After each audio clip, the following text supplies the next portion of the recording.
Hi guys, welcome back to my channel. I'm back with a new video.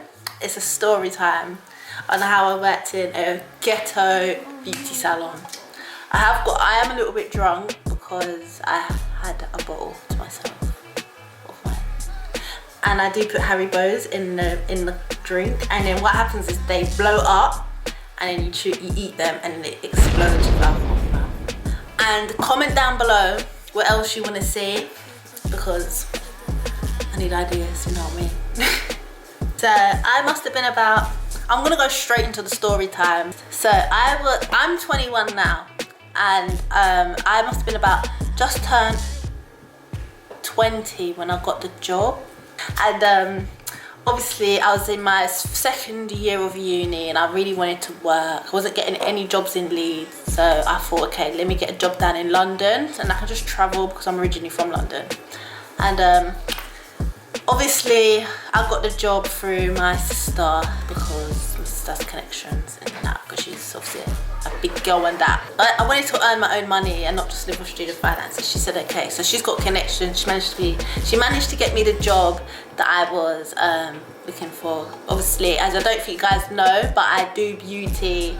I have my own beauty page and I do take clients in for like massage, facials, pedicures, manicures. So obviously I started working in just half terms. Every half term or the odd weekend, would you mind coming down? So just, cool, I'll do it, you know what I mean, got money to make.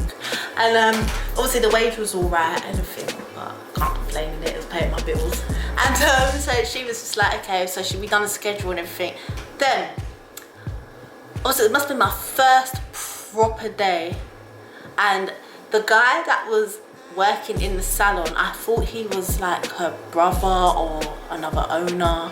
Turns out it's her husband. And I remember I used to start at 10 AM in the morning and finish at 7. Obviously, me being my first day, I'm getting used to these people. I'm trying to, you know, talk to clients and everything. And I remember seeing this is her husband. This guy, he was so funny. He used to drink like 14 beers a day. Like, I'm not even joking. It must have got to like 11 o'clock, and this guy had gone to the shop here opposite the salon, and he's come back like 10 minutes later with a massive crate of beers, yeah, walked through the whole salon with this crate of beers. So I was just a bit like, do we offer these to the clients, or do you know what I mean? I just didn't know in it, so I just was like, okay. So he came in the kitchen. I remember standing in the kitchen, and he came in and he slammed these beers down on the kitchen side, and I was like, okay.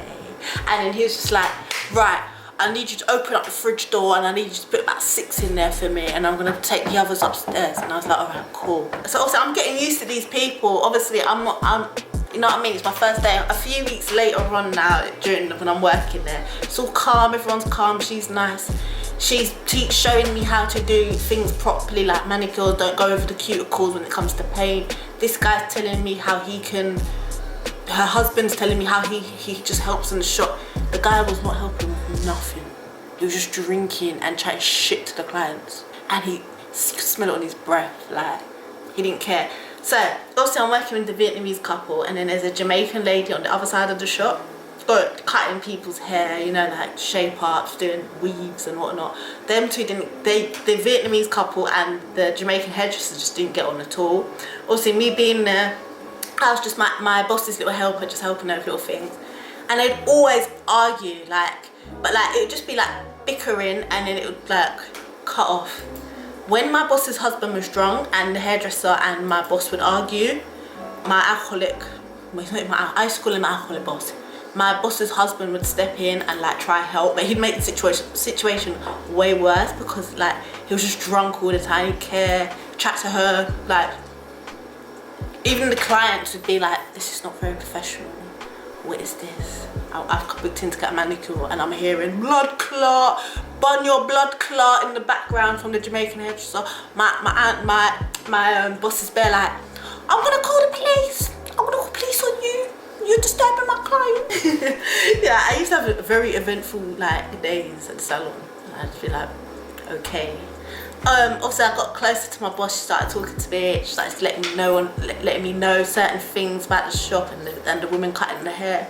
And I was like, okay, like, you know, you're just being polite, because I didn't want to put my 2p in there, and yeah. So I was like, cool.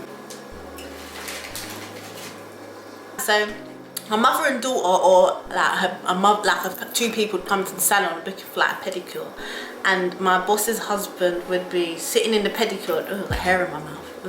The boss's husband would be sitting in the pedicure chair, slumped, not gone, sleeping.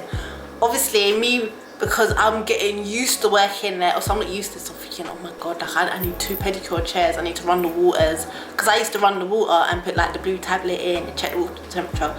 And I used to be like he was just there like this. Literally, I remember being like to him, can you wake up? Like, we have clients here. My boss must have heard me say that. She came running out the beauty room, because she must have been doing lashes or waxing a client. And she starts talking in Vietnamese, but shouting at her husband, like, she's saying to him, can you go upstairs? It's not professional. We've got clients here, and you just want to be doing up in the flipping salon. So obviously, yeah, must have got to one point where I'm like doing the client's feet, like painting it for her and everything. Also, she's really enjoying the treatment and making her feel comfortable. I'm offering her drinks. My girl's loving her, living her best life. Then obviously the alcoholic boss wakes up, like, not my boss, like my boss's husband. He wakes up, comes downstairs. So basically they used to live on top of a salon, and then the salon was underneath. Yeah.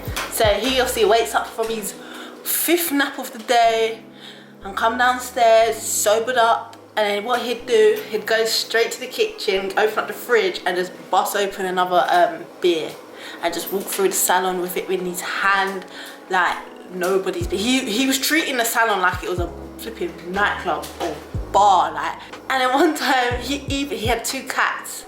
One boy cat, one girl cat, but the girl cat was scared, so she would hardly come to the salon. He used to always bring his little boy cat downstairs into the actual salon. And we used to have clients that were scared of them or like allergic. The cat would always come into the salon and just walk through. Obviously, even me, I was a bit like, rah, like there's a whole cat in the salon. And he didn't care, like he would bring him down, yeah. And like clients would be like scared, like especially them clients that are used to animals.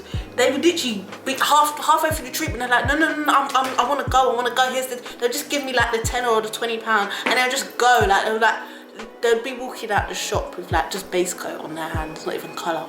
Or if I was a client, I wouldn't be walking back in there. Do you know what I mean? She used to always tell me, I want him to go out and get a job. And I would be thinking in my head, who in their right mind is gonna employ an alcoholic that just drinks beers? He used to drink like 13, 14 a day. There must have been like a mother and daughter that came in, and he was drunk, like so he was the sort of drunk, like he wasn't drunk as in like, you know them, like a night out drunk where you're all over the place, but he was one of the alcoholics that basically his body was immune to it, and once he had over his amount basically in the day, he would seem to talk a lot, like non-stop talk to the some clients were happy with him talking because they were very talkative as well, and they weren't trying to be rude. But there would be some clients that just come in and just want to relax. Like I remember one time I was massaging a client, doing her a back massage, and she was sleeping, and obviously I had to shut the door to do the massage, and he was on the other side of the door going, Sadee, what do you want for lunch? Do you want a kebab? Do you want more leaves? Or do you want a McDonald's? I remember coming out of the room and I was like, I'm doing a massage treatment. You need to shh. And he was like, I'm sorry. So basically he was one of those drunks that when he was drunk, he would talk really loud. Basically he was shouting when he was talking. And then my boss would have a go at him. She'd go, this is crazy. You need to stop. But I'm thinking to myself, if this is your husband, yeah, why is he even allowed in the salon in that state? Do you know what I mean? And even like, there was one client that came, and she must have been smoking in the garden because we used to let some of our like close clients smoking in the back garden, and she saw the massive crate of beers, and I was laughing. I was like, yeah, I can't even drink like that. I don't know how he does it. And she was going, I don't even drink that much water, let alone like get through that much beers. I was literally cracking up. I was like, no, it's true. She was literally just like. And what he used to do as well, yeah, with our, because we had quite posh clients that would come as well. And we used to have these massage chairs. So if you was waiting quite a while to get your treatment done, he would be like, he used to try and offer you the massage chair to sit on. And a lot of clients would get this confused because where he's Vietnamese and his English weren't on point, he'd literally go over to them with the beer and his stink breath in the client's face and be like, do you want a massage? Like, obviously the client's gonna be scared because he'd literally go, do you want a massage? Literally like this, yeah, and then she'd be a bit like, oh no, I don't really want like a man touching me. I've booked him to get shellacked, my shellac or my waxing done. And obviously I used to have to like get up and be like, no, it's offering you like the massage chair. Do you remember? And one time my boyfriend came to the salon and he even offered my boyfriend a beer. Did he offer you one? He did, didn't he? Yeah, literally. And then he was like to my boyfriend, you could smoke ganja back in the back garden. She was actually like, they were calm people, but my first full beauty work salon, whatever you want to call it, was very odd. Because when you hear other salons, like when a lot of my friends that worked up in salons like in Leeds and that, they would be like, Sade, every time you come back from London, you got a whole story to tell us. And it's like, yeah, because it's odd. Like, do you know what? He was funny, he was nice. Oh, I need a drink. I'm trying to get to like the teddy bear or the ring so that I can chew it and then it explodes with alcohol. Oh my gosh. One time the hairdresser, which was the Jamaican lady, so she used to own the other part of the shop, and her and my boss's husband, which is the alcoholic man, did not get on. So when he was drunk or in a mood, he'd like just take it out on her sort of thing, but like in a sense with customers. So she used to lock the door in the daytime so that our customers couldn't get in the shop. Do you know what I mean? Because she just wanted to just, I don't know why she was doing that. Obviously, so my boss was a bit like, rah, you're being bad man. My customers can't come in the shop, but yours can. That he'd just start talking to her, but like in a really grumpy voice going, you're a thief. And she's like, what do you mean I'm a thief? What are you talking about? Do you remember I used to be like to her, you're a thief, you're stealing my customers. And then she'd be like, what the hell are you talking about? Like, you do beauty, I do hair. How am I stealing your customers? Sometimes I see my customers getting their hair done by you, so you're stealing them. And she's like, your customers also so basically they used to have some customers that would go to her to get their hair done and then go to my boss or me to get their nails done. So basically some customers that would be their one-stop shop, get everything done, you know. And like he didn't like it, he'd go over to her and be like, you're stealing my customers, you're making money and I'm not. I've got alcohol stuck here and here. I don't know, I think it's gone down the wrong hole. Say that in the vlog. Sounds weird, literally, wait.